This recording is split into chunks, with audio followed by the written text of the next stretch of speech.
হায়রে দেশ, হায়রে আওয়ামী লীগ নেতা। কুড়িগ্রামের রাজীপুর উপজেলা চত্বরে নিজের ছেলের বউকে উত্ত্যক্ত ও জোরপূর্বক ধর্ষণের অভিযোগে প্রকাশ্যে ফয়জুল রহমান এক আওয়ামী লীগ নেতাকে গণধোলাই দেওয়া হয়েছে ও জুতার মালা দিয়ে তাকে শিক্ষা দেওয়া হয়েছে। আজ সকালের দিকে ছেলের বউকে ধর্ষণের অভিযোগে মেয়ের স্বজনরা ও গ্রামবাসীরা গণধোলাই দেয়। পরে উপজেলা চেয়ারম্যান ও আওয়ামী লীগ নেতা উপস্থিত হয়ে সে নেতাকে রক্ষা করে।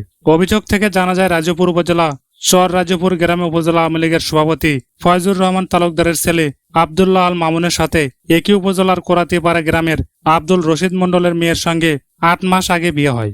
বিয়ের ৩ মাস পর শ্বশুর ফয়জুর রহমান তালুকদার ছেলের অনুপস্থিতিতে ছেলের বউকে নানাভাবে উত্ত্যক্তের এক পর্যায়ে জোরপূর্বক ধর্ষণ করে। বিষয়টি জানাজানির পর মেয়ের পরিবার শ্বশুর বাড়িতে পাঠানো বন্ধ করে দেয়। পরে শ্বশুর ক্ষিপ্ত হয়ে ছেলের বউকে নিয়ে অশ্লীল তথ্য প্রকাশ করে ফেসবুকে। এই বিষয় নিয়ে মেয়ের পরিবারে উত্তেজনা সৃষ্টি হয়। আজ শ্বশুর ফয়জুর রহমান উপজেলা চত্বরে উপস্থিত হওয়ার সঙ্গে সঙ্গে পেছন থেকে ৩০ থেকে ৪০ জনের এক দল তাকে এলোপাতারিভাবে কিলঘুষি মারতে থাকে। কত বড় হারামি এই উপজেলা আওয়ামী লীগের সহসভাপতি ফয়জুর রহমান! এরা মানুষ নাকি অন্য কিছু? ছেলের বউকে কিভাবে ধর্ষণ করে? ছেলের বউ যে কথা, নিজের মেয়েও সেই কথা।